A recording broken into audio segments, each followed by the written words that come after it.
What's going on, Gifted Hands family? It is Elijah here bringing you another lesson, and today we're going to jump right into it. You just saw the playthrough of J3PO's Rogue's Jam. Dope stuff. He has like some neo soul and jazz vibes in there. So I'm going to break down the chord progressions that he's using, the chord voicings and things of that nature that he's using. If you want to see the full breakdown where I'm analyzing the solo, the scales that he's using as well, like every single note for note, a note for note breakdown, then check out the Gifted Hands Academy. This full lesson is available for all my Academy members, but I'm going to give y'all right here today the chords and some of these nice jazzy voicings that he's using. All right, so let's jump right into it.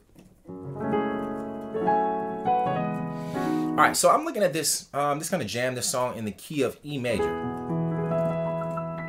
All right, so it looks like E major to me, and let's just walk through it. So we have we're gonna start off on the 2 chord, and the 2 is gonna be an F sharp minor 9. All right, so this is our 2 chord, and then all he does is kind of move it up an octave. So same voicing, same chord, just moving it up. All right. So the 2, and then we're going to the 6.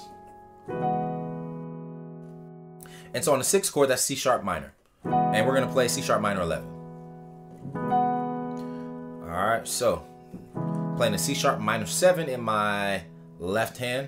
My right hand is playing a, really it's like a B major triad. So really I'm playing like B over C sharp, which gives me a C sharp minor 11. I'm just adding this F sharp on the top and the bottom for my right hand. Okay, and then we're going to a D major 7. So this is our flat 7 chord. Our flat 7 chord.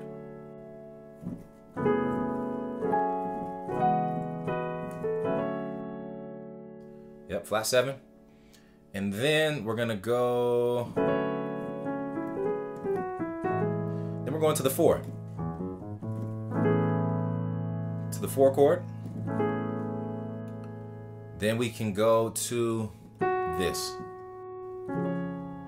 And so all this chord is next is pretty much we're going back to the 6, right? The 6 is C sharp minor, but we're gonna play the 6 as a major. So C sharp major. C sharp major, and then we're gonna put the 3rd of that chord. So F is the 3rd. I'm gonna put the F in the bass. All right, so I can do that, and then I'm just gonna change up the voicing a little bit. So instead of playing octaves in the bass, I'm gonna put this D flat, I'm gonna put an A flat. So I got 3, 1, 5 in my left, and then I'm gonna add the 9th or the 2nd to that. Or I can play it like that. A couple different options. Okay? And that's pretty much all the chords that he's playing at the beginning of this song, right? So we got F sharp minor, and then, so 2, my bad, to the 6, to the flat 7, to the 4, to the 6 as a major, like inverted 6 chord. And then we're doing the same thing again. But the second time around, I'm just gonna play that 2 chord as a minor 11.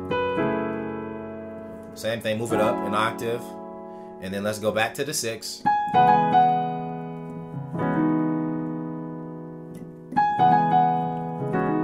To the 6, right? Just moving it out octaves. And then to the 7.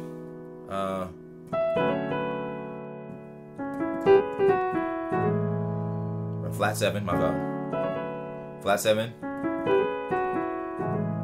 To the 4 again. And then back to our inverted major 6. Our inverted D flat. All right, so that's that chord progression at the very beginning of this song, and so the chords are pretty straightforward, right? Literally, if we broke it down to its simplest form, we got F sharp minor, C sharp minor, D major 7, A major, inverted C sharp major chord, and then you repeat again, F sharp minor, C sharp minor, D major, A major, D, C sharp major over F. All right, so it's not super complex chords, right? It's only what? 1, 2, 3, 4, 5 chords. That's just repeated over and over again. But why does it sound so full, and it sounds so jazzy, and it sounds like there's so much extra going on. It's because there is. We're embellishing, or what J3PO is doing, he's embellishing the chords.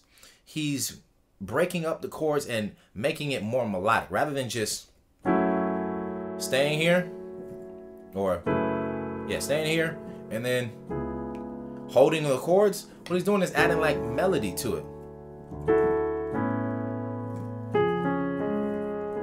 Right? So what are some of those melodic tricks that we can do to add to chords like these or any other progression that we have? So let's look at it from the top. 2. Alright, so when we get to the 6th chord, like I said, this is a minor 11, C sharp minor 11 that we're playing. So I have a B major in my right. So what I can do is just kind of slur into some of the notes of my chords. So I got the C sharp minor in my left. I'm playing the B major triad in my right. So if I got a E flat in there, or a D sharp in there, I can slur up to my D sharp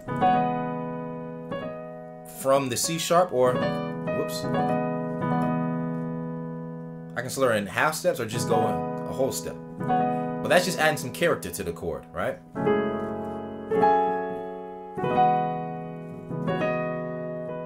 Even if I play it like that, I can roll it and then slur. B major, just playing a B major again, just with a different, kind of a different inversion. And then let's go to the next chord.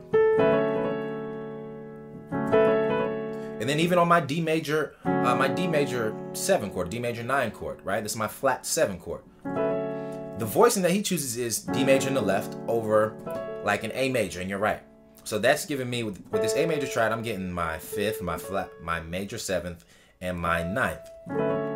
So I can, once again, kind of slur up to this note right here, the C sharp, which is the 7th, the major 7th of my chord. So, and those little small nuances add so much character, right? And then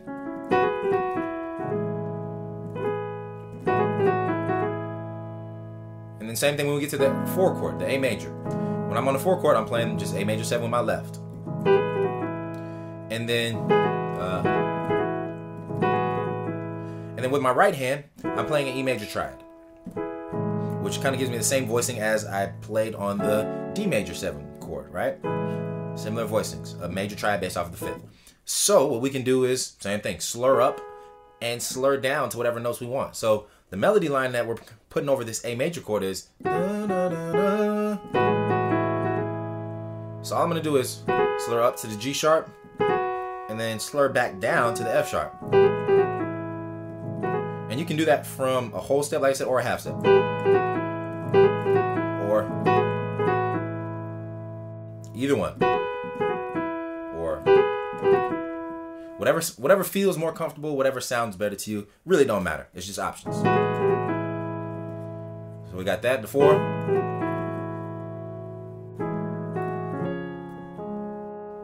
All right.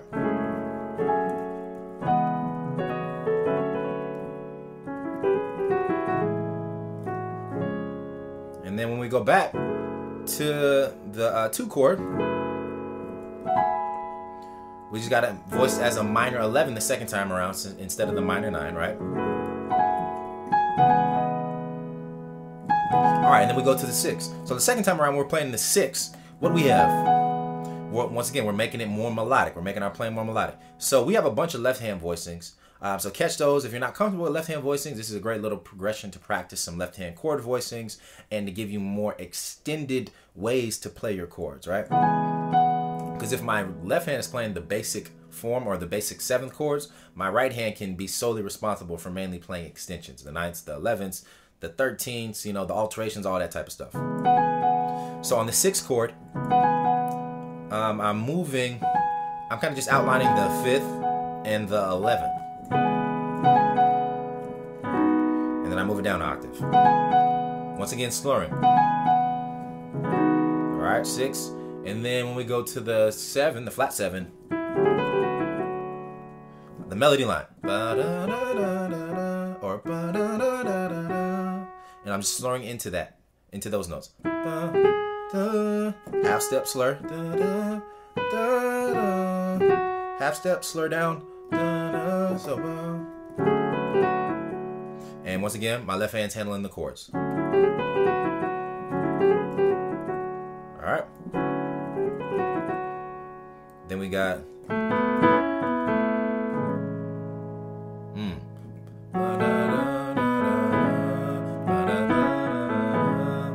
smooth little line, same thing, a melody. All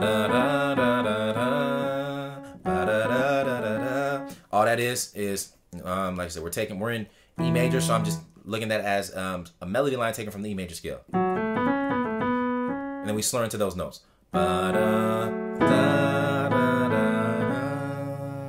With left hand chord voicings.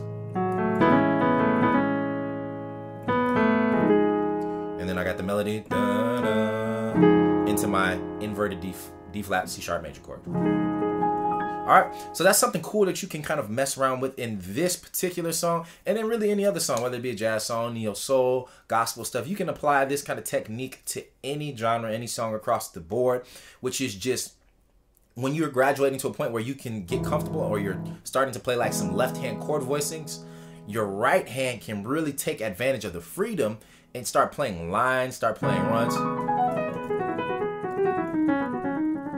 You can play runs and licks with your right hand. You can just embellish the chord. You don't even have to play runs. You can just outline and really accent the extensions for a chord.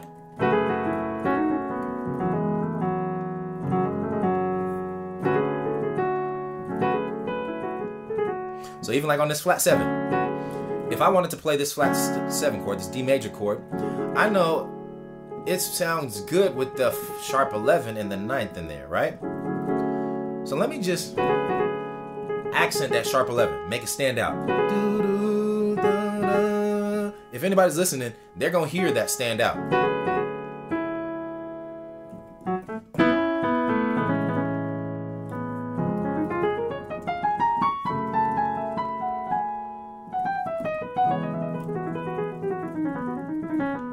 Alright, but that's all I got for you today. Just wanted to give y'all a quick little lesson, something that you could take and either get some new chord voicings, a new chord progression, or even if you already know these chords, just a way that you can make them stand out, a way that you can embellish your chords and give your chords new life and more flavor without having to learn necessarily anything super new, okay? So hope you all got something from it. If you love this lesson, if you love these styles of lessons, please let me know in the comments so I can make more lessons like this and I know what y'all want. If you don't like this lesson and you want to see something else, please drop a comment below and let me know what you would like to see other lessons on. I'm here to help y'all. Y'all are helping me. The channel is growing like crazy. I want to thank all of you for it, and I'm here for you in any way that is possible. But you gotta let me know how I can help you. All right, so drop a comment below, hit the like button, all that jazz. Share it with your friends, your family, your fellow musicians, and I will be back next week. See y'all very soon. Stay blessed.